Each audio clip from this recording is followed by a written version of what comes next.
Hello, ladies and gentlemen. It's once again Lounging with Lisa, the video series. I don't know if this started on time. Let me start again.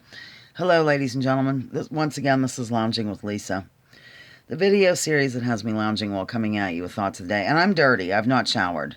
I'm in long underwear. I have a cat named Bernie here. And I wore 87 layers to Ears Acres because we're having our first total snow. So, yeah, I just got back from there. But there was a reason I was coming on here to tell you something. I was going to explain to Pat Hacker about Lugachaga Nucalaga, but I tried to explain it under the comment section. She said, I don't understand luggage jog. It was funny. Anyhow, the Lugachaga Nucalaga. I had a friend in Houston named Rhonda. I've explained this kind of recently, I think, but I don't know. And she used to, say stuff to her animals like, I can't even do it at all. And so I started doing, just cute little words that she made up, like calling them precious in a way, like, ooh, something like that. And so I picked up on it and made up he's a Lugachaga Nucalaga. And there also I'll say Lugachog Nucalag, or I'll say, all kinds of variations. But when Spencer was little, a baby, I would sing to him, set to the tune of, he's a Yankee Doodle Dandy. He's a Lugachaga Nuka, Lugachaga Nucalaga. And I'd grab his leg and make it move and stuff. Yeah, that's why Spencer's totally damaged. But at any rate, that's that little story. Getting to the long ears, I wore long underwear, jeans, snow pants, this t-shirt. It's got a possum on it. I don't know if you can see it. Yeah, remind me to tell you about Mother. This thing, a long sleeve shirt over that, a pullover hoodie with that pocket in the front, and then I had to wear my raincoat that they're all terrified of. All the long ears, they don't care for it. Tough toenails because it's snowing and I don't want to get, my other clothes would get wet because they're not waterproof like a raincoat is, you see. So, and I've got these most wonderful boots. I got them at a secondhand store. I think they were either $3 or $5. Brand new, lined, and you can remove the liner and wash them and stuff. Oh, they are wonderful. Excuse me, hang on. So I got there. Stanley was covered in sawdust. He must have been lounging in the shelter. But he kind of ran off from me. Not kind of. He ran off from me when I went to halter him because, my arm came around with that bright raincoat. He didn't like it, but he can't be running off from me when I halter him either. So he made it back up toward the shelter, and I went over and put the halter on him and just walked him around a little bit because it was snowing and blowing. But he did get the halter on. I went back to the blue, by the way. Remember the big excitement the other day about the purple? I didn't like it as much because it's not as, rigid. So, my hair looks like a comb over or something. Hang on, I'll fix it, and then I'll tell you about Mother. Anyhow, so everything went okay there. I think it's there. I don't think Stanley's ever seen snow, to be honest with you. He's a little bit freaked out over everything. And I'm not sure about he and Haw, but nobody really cares for it at this point. Hold on.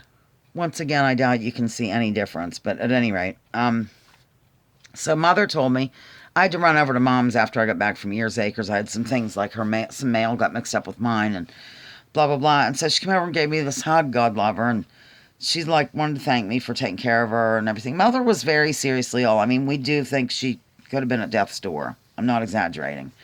So, she was all grateful and thankful. It was really cute. And then she proceeded to tell me that when she went to church today, they gave her a standing ovation. I'm so sure she was kind of embarrassed. Mother's not much for those accolades. That's something that I would like or my dad would like. We'd be okay with it if they led us around a church and people were clapping and all. I don't know. That'd be a little bit awkward even for me, but my dad would have been great with it. He was like the center of attention, and Mother really wasn't. You know what I'm saying? How can you not know what I'm saying? It's pretty straightforward. Yeah, so everybody was thrilled and excited that she was alive and at church. And then somebody brought her home at 12:30. So what we're going to do, Spencer already has her on a meal plan over there because she was getting to the point of just really not eating enough, a variety of foods. And, she had the magnesium and sodium deficiency. So we have to work that into her, whatever. So Spencer has her on a schedule with that. And in the morning she'll have certain things to eat that she didn't used to and all this. And then what else? Yeah, I think I'm going to stay overnight there one night a week. like to get up in the morning or help her with something or whatever. So we have to kind of go over a schedule there. But I mean, she can be alone. It's just, I wouldn't want her alone all night. Like Spencer and Katie are going to be going to see his father for his birthday, for Spencer's birthday at the end of the month. Of course, Blaine will be here. But you know what I'm saying? I think it's a good idea for someone to sleep overnight there. That's all. And make sure she gets up okay, because she has a little bit of a tough time, like, coming to life in the morning in terms of, she's a little scatterbrained in the morning, for lack of a better way to say it.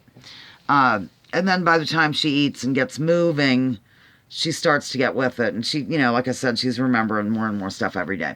So I guess that's all, ladies and gentlemen. We've had our first snow. It's snowing right now. I know how much everybody lives for snow.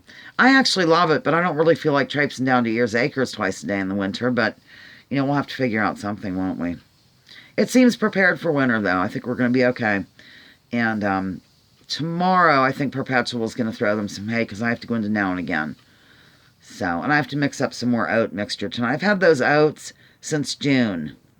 I didn't even get Stanley till the end of July, but I was, you know, thinking I was getting Dancer and, you know, all that jazz. So, at any rate, they're cracked oats, because equines cannot digest the whole oats. It has to be rolled or cracked or something else. I think they're rolled oats. Whatever. And they get a very little, just enough to keep them interested in coming into the shelter every time I'm there. They meet us at the gate every time, which is good. And that's what we wanted. And Joan Allen, when I had Joe the pony, used to tell us, you can't just go catching the ponies and only ride them after you catch them. You've got to do other things or whatever. Of course, we never followed her advice, so sometimes it was hard to catch the ponies, of course. So these guys are trained to come down. And it just takes a long time to, not with He and Haw. I mean, they were always pretty good about approaching the fence, I guess. They wouldn't get close to people, though. They'd just reach out and get a treat and then run. Of course, now they're very friendly. But it just takes a long time to get to know your mule. And like I said, a change of clothing, my snow pants rubbing together as I walked, everything, you just got to be gentle. So, all right, I'm done, ladies and gentlemen, here on Lounging with Lisa, the video series that has me lounging while coming at you with thoughts of the day. Please drop those dastardly political identities. Let's focus on issues.